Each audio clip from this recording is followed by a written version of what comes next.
Hello everyone, we are back after the Christmas break and we're going to be doing something a little bit different today. We're going to be answering some questions. And since Keely's not feeling very well this week, I'll be filling in for her. Let's see.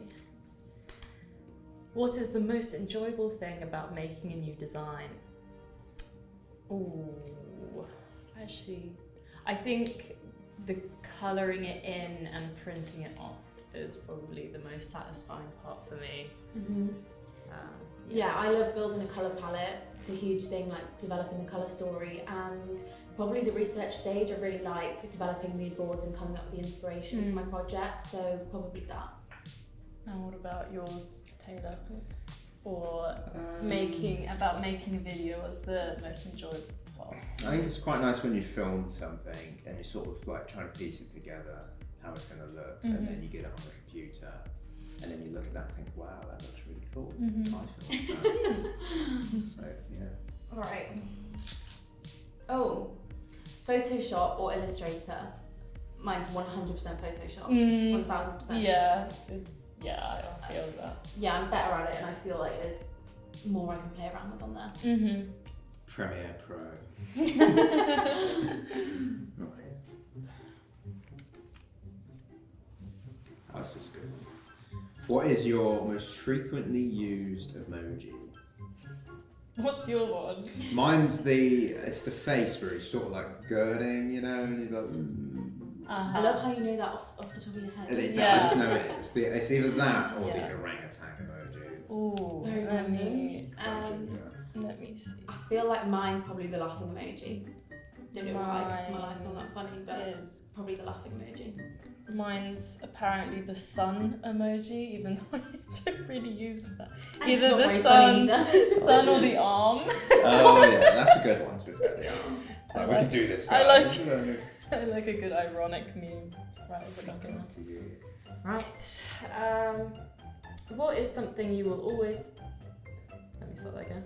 What is something you think will always be in fashion no matter how much time passes? I would say 100% a suit. Yeah, I would Suits, say that. Blazers, shirts. Tailored Items, yeah, 100%. They're always like very timeless and effortless. Very true.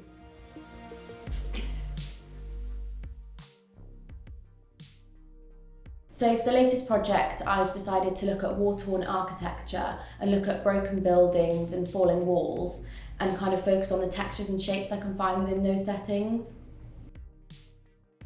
For my last project, Geometrics, I focused mainly on block colour, bold shapes and harsh lines. So for this project, I wanted to take a completely different approach and do a lot more hands-on work at the start. So focus on mark making with different inks and watercolours and kind of layer them up with different textures with charcoal and chalk. So I'm going to be looking at using different materials like corrugated cardboard to print with as well, and kind of scan all these things in and see what different effects I can get.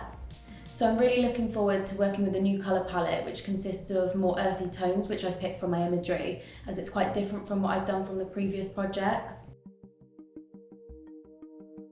So my initial ideas for the architectural brief are focused on Scandinavian buildings in the countryside. I've taken this red rust colour that I'm wearing today and it's come up across my mood board, I think. And that reminded me a lot of Scandinavian designs that I'd seen when I was younger. With my last project in Geometrics, I think I really explored like a vast range of colours. And I think with this brief, I want to simplify my designs and make sure that I design complementary patterns.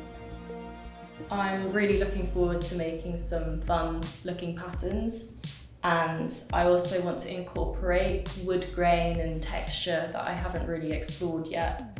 So yeah, very excited.